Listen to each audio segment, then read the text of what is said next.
Welcome in. This panel 1, I'm moderating as indicated there. We shall have 2 papers, one by Dr. Nyabul, maybe he'll briefly introduce himself. And then the second paper is by Stephen Owino, he's here with us. And you have the allocated time, more or less equitably. So after he finishes his presentation, we shall engage him. So feel free to engage him once he's done with it. Then we give way to our other presenter. So Dr. Nyabul. Yes, thank you. Thank you so much, colleague. Good evening, ladies and gentlemen.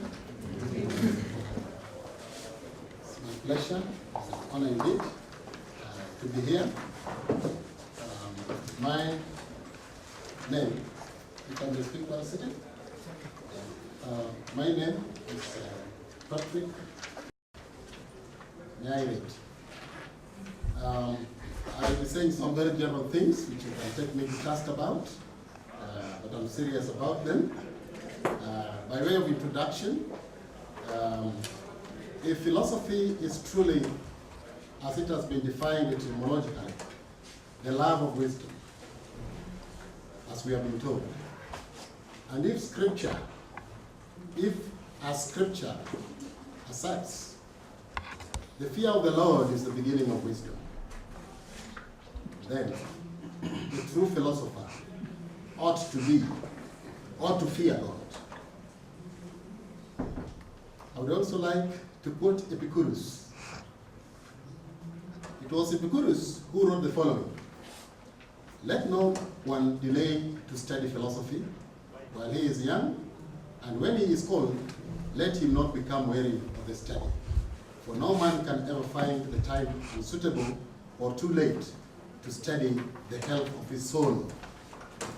And he who asserts either that it is not yet time to philosophize, or that the hour is past, is like a man who should say that the time is not yet come to be happy, or that it is too late, so that both young and old should study philosophy. The one, in order that, when he is old, he may be young in good things through the pleasing recollection of the past, and the other, in order that he may be at the same time both young and old in consequence of his absence of fear for the future."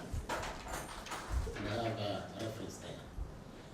It should be remembered that Epicurus, unlike Aristippus, that is in ancient philosophy, the co-founder of hedonism, stressed the pleasure of the goods of the mind over and above the pleasures of the moment and those of the body. In the quoted passage, Epicurus underscores the importance of studying philosophy, which is equated with the study of the soul. There's an exclamation there. This is the point where philosophy and theology seem to meet. Not surprisingly, philosophy was notably regarded as the handmaiden of theology in the medieval times. Since then, the two disciplines tend to be partners, especially in Catholic institutions, particularly seminaries where theological studies are preceded by years of studying philosophy for both moral and intellectual formation. In this case, philosophy prepares scholars intellectually for the science of God, that is, individual. Reconcilable as the two disciplines may be, some students, however, opt to pursue either theology or philosophy exclusively, depending, of course, on the dictates of their vocation or career goals. Those who choose to pursue philosophy alone must take care of themselves, while those who choose theology are finally ordained priests, and are finally ordained priests seem more blessed in the sense that they will be taken care of, ceteris paribus, by the church. Reconcilable as the two disciplines may be, some students, however, opt to pursue either theology or philosophy exclusively, depending, of course, on the dictates of their vocation or career goals. Those who choose to pursue philosophy alone must take care of themselves, while those who choose theology are finally ordained priests, and are finally ordained priests seem more blessed in the sense that they will be taken care of, ceteris paribus, by the church. Thus, the value of philosophy and its importance for intellectual formation or development can be found in the study of African philosophy. Many eminent and successful African personalities may belong to any of these schools of thought, with the exception of a few. I mean, you know, there are statesmen like Kenneth Kaunda, Kwame Nkrumah, Senghor, Nyerere, Nemja. These important African personalities can be classified in one school or another amongst these 4 trends or extra 6 trends in African philosophy. I have another subheading related to that, dwindling enrollment of students. Perhaps the way in which philosophy retains its value, role as well as relevance in academia involves its being offered in one way or another as a common course to undergraduate students in some universities. You were just shown in the keynote address by Professor Masolo how some courses in philosophy are compulsory to graduate students. It is the same even here in some universities in Kenya. Philosophy may be taught as critical thinking across the board, irrespective of whether you are a university student, a philosophy student or not. Further, for philosophy to maintain its academic significance and relevance, philosophers should collaborate with other experts in other disciplines, such as law, through philosophy of law or jurisprudence, for example, in medicine, for instance, in bioethics and biomedical ethics, and even in science and technology, in the philosophy of science and philosophy of technology, even philosophy of religion, in the study in religious studies, and what have you. There's so many branches of philosophy called philosophy of X. So we can collaborate with other disciplines. And I have acknowledge here another professor of mine who put this idea, presented this idea to us when he visited from the Caribbean. Professor Chimudiamo, he came and gave a talk in the Department of Philosophy, and I borrowed this idea from him. I must acknowledge that to remain relevant, philosophy, I think, needs to collaborate with other disciplines. But this is a challenge that very few contemporary philosophers are prepared to take, since it requires and presupposes some knowledge of the other disciplines. How will you teach biomedical ethics if you have no, even a rudimentary knowledge of things medical, for example? Such an undertaking may provide the answer to a good number of scholars who are concerned about the so-called marketability of the courses they study. Their market value in terms of the kind of jobs, and by extension, profitability in terms of money that they entail over and above their inherent academic value. Students are looking for profitability, marketability of courses. In pragmatic terms, the students are worried about the practical beneficial consequences or results of studying philosophy, its cash value, as William James would put it. They are more concerned about the extrinsic or instrumental value of philosophy rather than its intrinsic value. It is as if philosophy is not an end in itself, but rather a means to the end. For example, securing a job, a well-paying job at that, but there are no jobs that are reserved for students of philosophy. The way students of accountancy and economics, for example, may have their professional careers. Contemporary scholars are no longer interested in such ideas as knowledge for its own sake. Hence, none should overlook the economic importance of the so-called market-oriented or driven courses, such as the social sciences, business-oriented courses, and the hard sciences.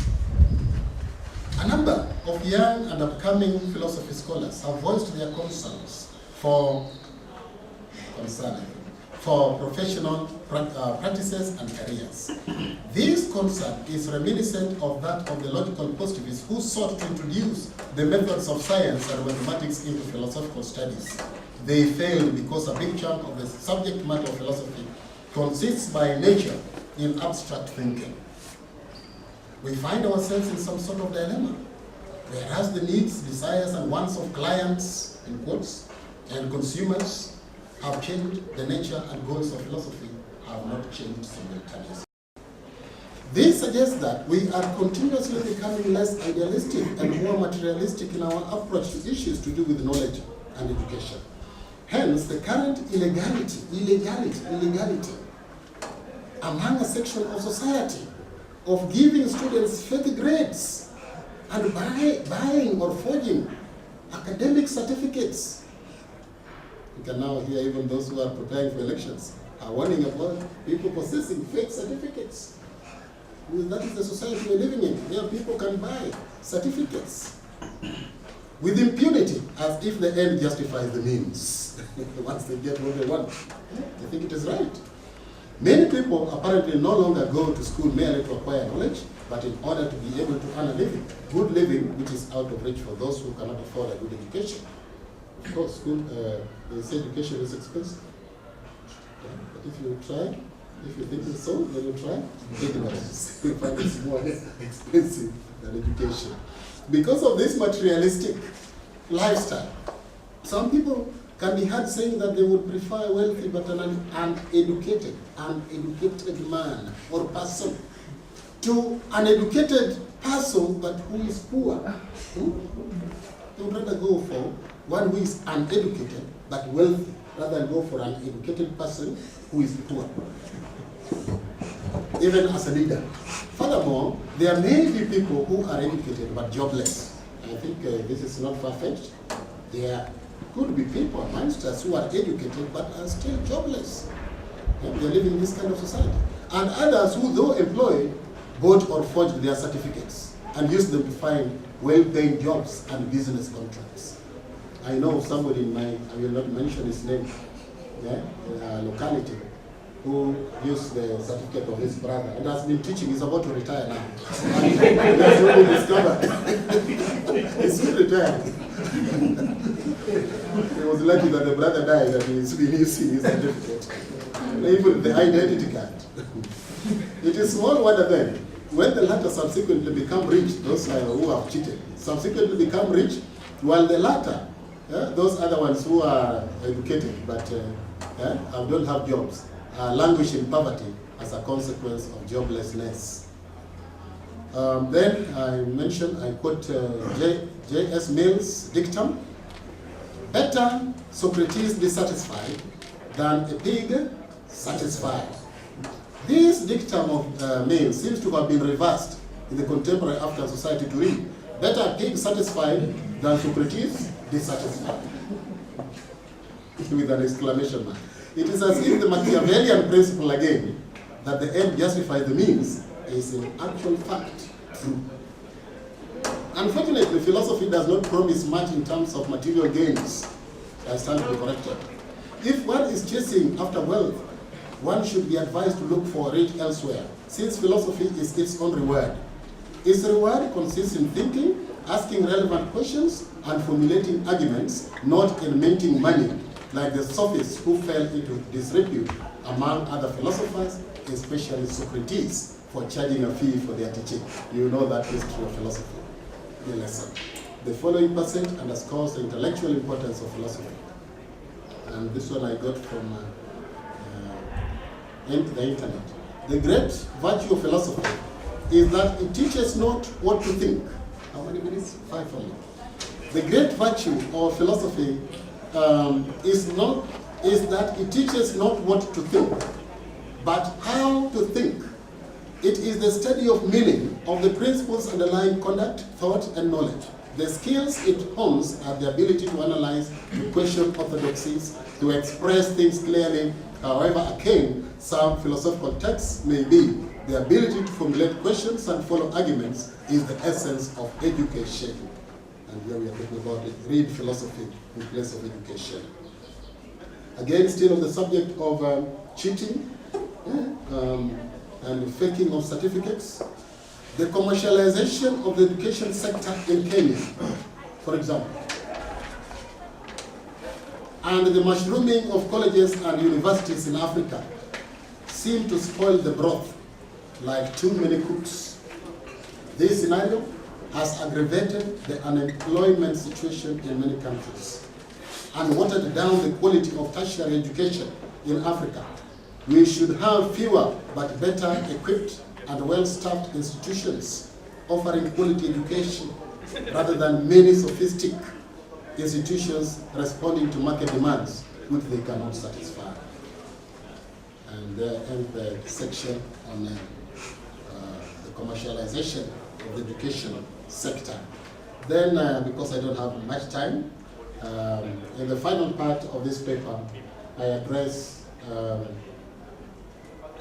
value of philosophy, and I make reference to one scholar, philosopher, that my own professor and scholar referred to, Bertrand Russell.